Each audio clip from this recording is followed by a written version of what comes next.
देश के प्रधानमंत्री नरेंद्र मोदी ने स्वतंत्रता दिवस पर जो लंबा चौड़ा भाषण किया है, उस भाषण पर बहुत से न्यूज चैनलों ने अपनी प्रतिक्रिया पेश की है। आज तेवर न्यूज पर भी हम नरेंद्र मोदी के भाषण पर प्रतिक्रिया पेश कर रहे हैं। आज इस पर विशेष प्रतिक्रिया पेश कर रहे हैं सामाजिक कार्यकर्ता और शिक्षाविद विजय कुमार ने पूरे भाषण को न सिर्फ बगौर सुना है, बल्कि उसमें से मुख्य अंश निकालकर उस पर अपनी बातें रखी हैं। देखिए, प्रधानमंत्री जी का जो स्वतंत्रता दिवस के दिन राष्ट्र के नाम संबोधन था, उस संबोधन में फिर एक बार वो देशवासियों को कहे, उम्मीद रखिए। ये उम्मीद शब्द का जिक्र ये 14 से लेकर आज तक करते आ रहे हैं। इन्होंने 2014 में कहा था कि अगर हमारी सरकार बनेगी तो प्रतिवर्ष 2 करोड़ युवाओं को रोजगार देंगे। ये स्वतंत्रता दिवस के दिन इन्होंने कहा कि अगर अगली बार हमारी सरकार बनती है तो 2 करोड़ जीविका दीदियों को प्रतिवर्ष लखपति बनाएंगे, मतलब लखपति दीदी बनाएंगे हम 2 करोड़ प्रतिवर्ष। अब ये लखपति दीदी अगर बनाएंगे तो लखपति दीदी मतलब साल में 1 लाख रुपया कमाने वाली, यानी महीने का 8,300 रुपया बनता है।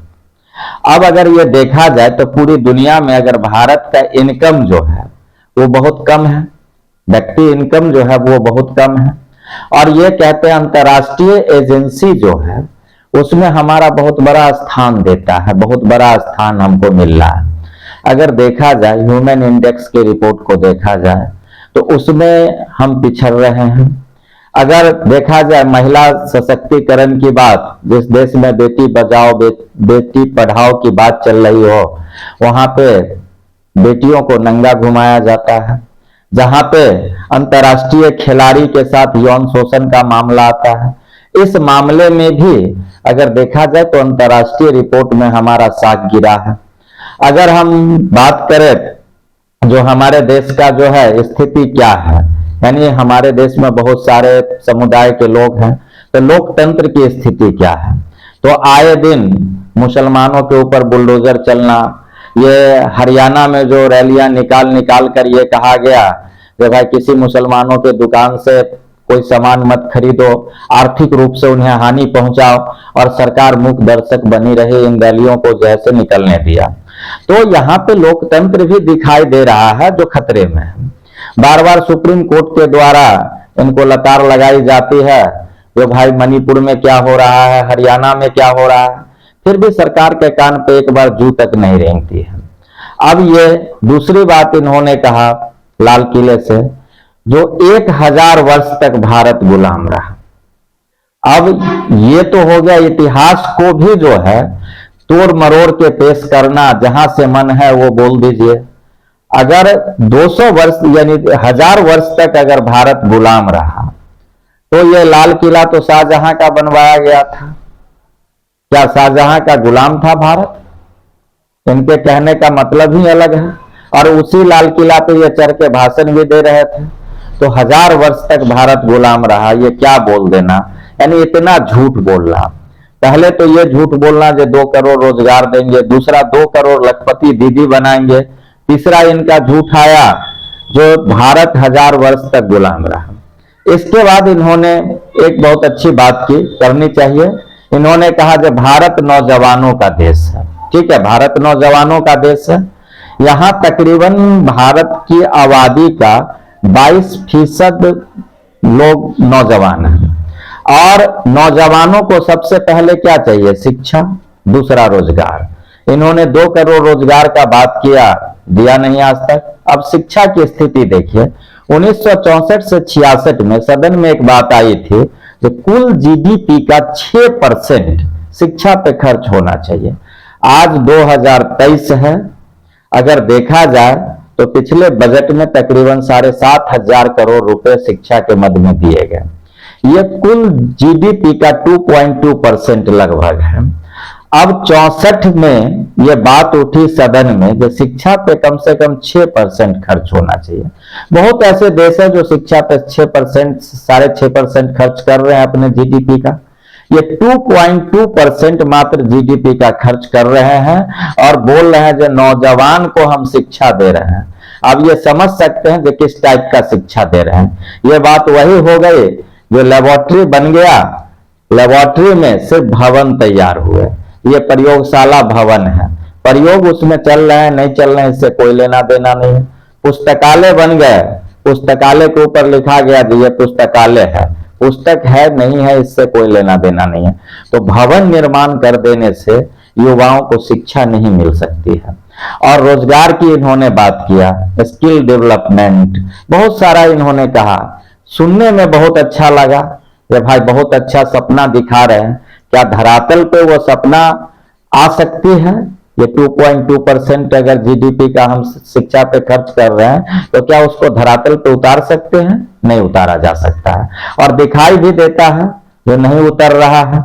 जगह जगह शिक्षक की कमी, तो गेस्ट टीचर दे दिया जाए, कम से कम सैलरी पे उससे काम करवाया जाए। लाइब्रेरी की अच्छी व्यवस्था नहीं, लेबोरेटरी की अच्छी व्यवस्था नहीं, फिर भी कॉलेज चल रहे हैं। तो ये इस तरह के काम करने से क्या आप अपने देश के युवाओं को सही दिशा दे पाएंगे? तो ये एक झूठ यहां इनका आया। तीसरा, इन्होंने कहा जो भारत विश्व गुरु बनने जा रहा है। अब भारत विश्व गुरु बनने जा रहा है, इन्होंने कहा कि हम 5वीं सबसे बड़ी अर्थव्यवस्था बन गए, 10वां से 5वां स्थान पे आ गए। और कहे जो अगर अगली बार आप अगर हमें मौका देते हैं तो इससे और मजबूत अर्थव्यवस्था बनाएंगे।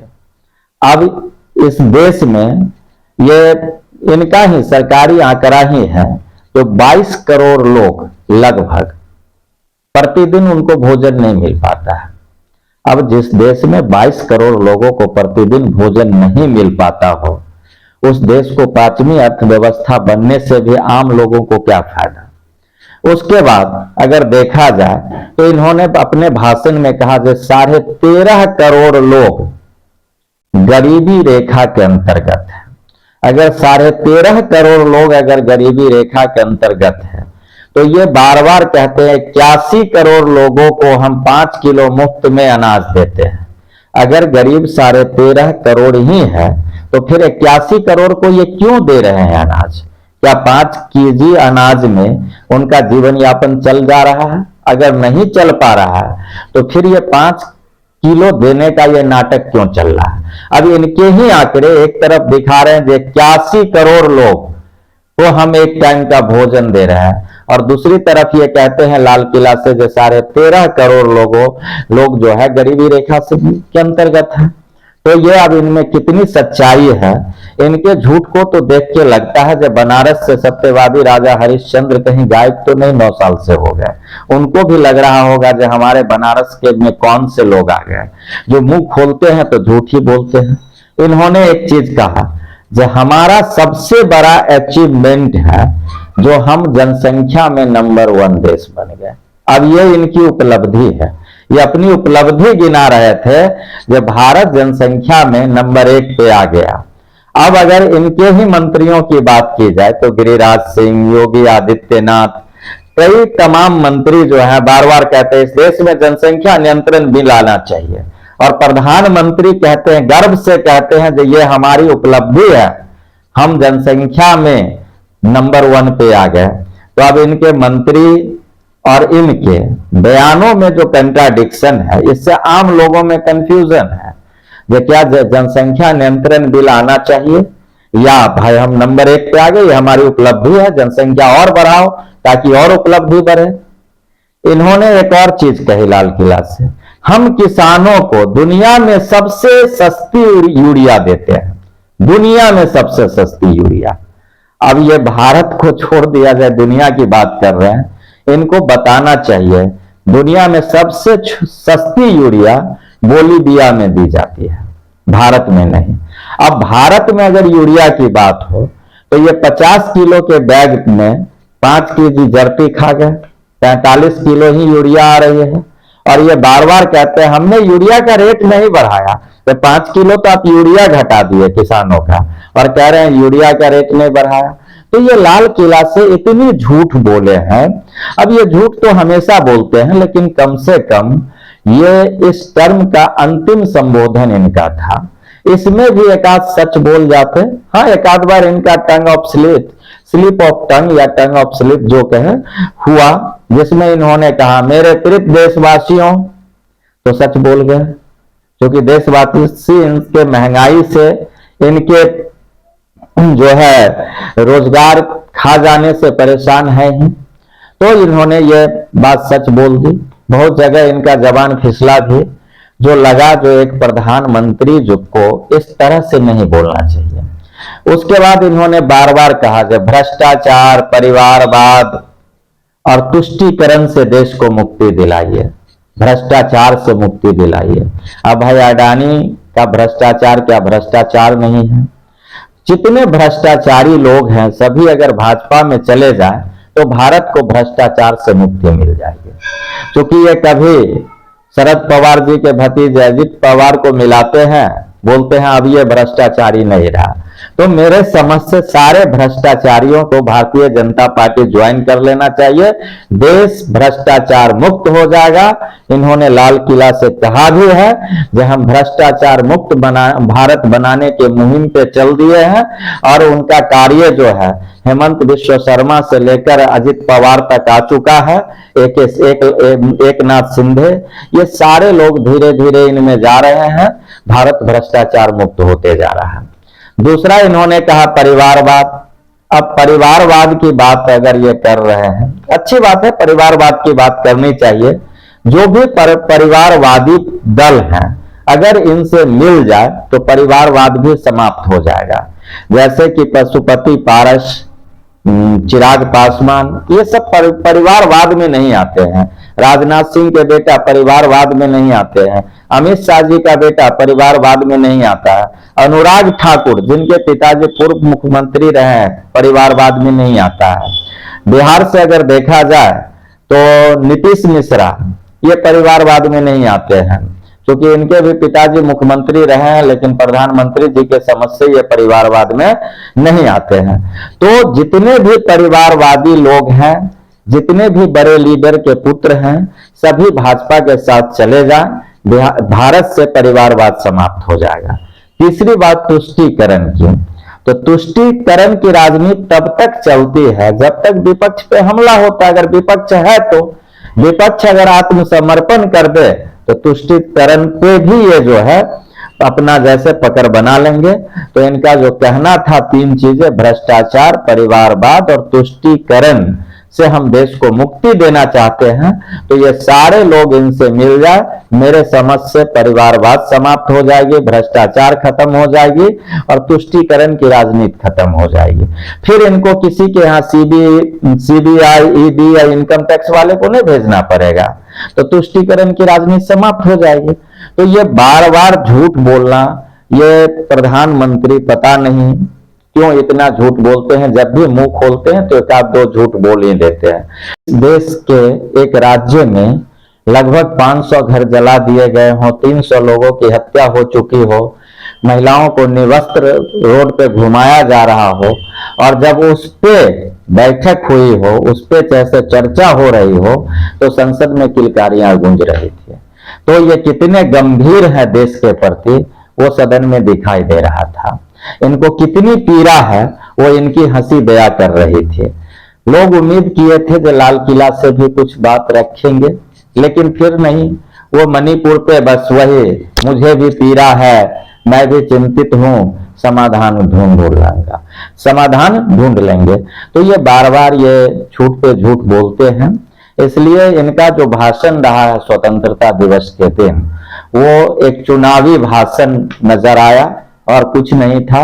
जनता के लिए इन्होंने सिर्फ उम्मीद उम्मीद उम्मीद, जैसे भारतीय अदालत में तारीख होती है, उसी तरह 2014 से आज तक उम्मीद उम्मीद उम्मीद पे जनता टिकी हुई है। और इन्होंने फिर एक बार उम्मीद जताने के लिए लाल किला से बोला जनता को, और कुछ नहीं इन्होंने कहा।